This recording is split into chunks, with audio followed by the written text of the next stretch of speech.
Alright guys, so today I want to talk to you about how we're going to go ahead and make this go-kart street legal, and the 10 steps to do that required by the DMV. It's not impossible. It's a difficult thing. I've seen a lot online as far as how you do it. Is it possible? Most people just give up and say no. I think it's fully possible. It just requires some effort, and we're going to do it. I'm going to talk about those steps today on the Kart. And then in my next video series, I'm going to go take you through the process of actually doing it. And then in the final one, we'll go get this Kart registered, and have it set up for street driving. So for starters, number one, the first thing you need in a Kart is going to be your headlights and your taillights. I'm in Florida. I know the rules here. The headlights have to be 24 inches off the ground. I believe the same for the taillights.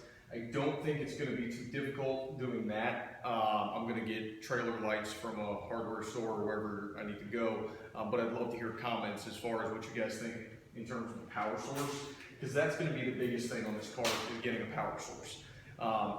My first thoughts are running with a battery on the Kart and attaching everything to that, a larger battery, maybe a motorcycle battery. My initial thoughts are I'm never going to need the headlights. I'm not actually going to use them.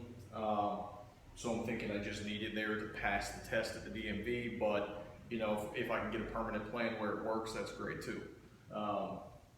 Now, step two, you're going to need turn signals. Again, a lighting issue, a power issue. My thoughts on that are going to be, mount something up here on the gear shifter. But again, nothing insurmountable. Lights are cheap.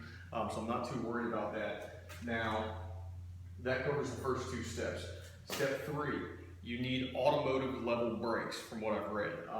Again, I don't think that's an issue. We've got disc brakes here on all corners for this Kart, so that shouldn't be a problem. The one thought is if they want a parking brake, that might require some redoing. But simple stuff, that one I'll probably bypass the parking brake. Take it to the DMV, see if I can get through. If they say no, then we'll try again. So that's our first three right there. The next one is going to be, we're going to need a windshield, okay? So nothing crazy, some plexiglass should do. Online, the DMV says it needs to have a windshield wiper. I've got a couple buddies that have street legal side-by-sides. I'm going to look and see what they have for a wiper, maybe something handheld, I don't know. We'll take a look at that. But that's our fourth one right there. Fifth one is a seat belt. There's no seat belt in this Kart. It is just a seat. You're in there pretty tight. But seat belts should not be difficult to do. The other ones we're going to need is a horn. Again, back to the power system. I don't think that's horn. I'm sure I can get a horn in an auto parts store.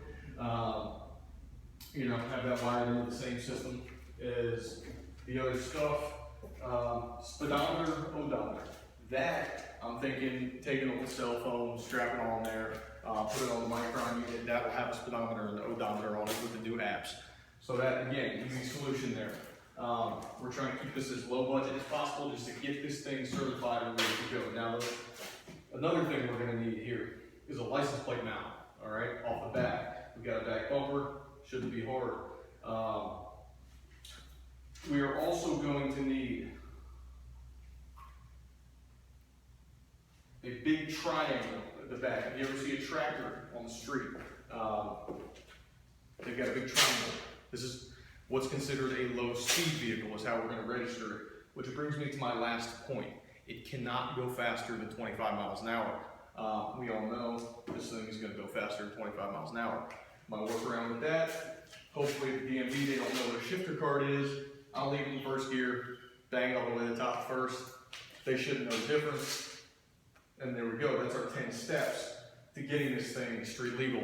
So hopefully in my next videos, you'll like the progress we make. I'm gonna try and get this done as quickly and as cheaply as possible, and then get it registered and on the road. Hope you guys enjoy. Thanks.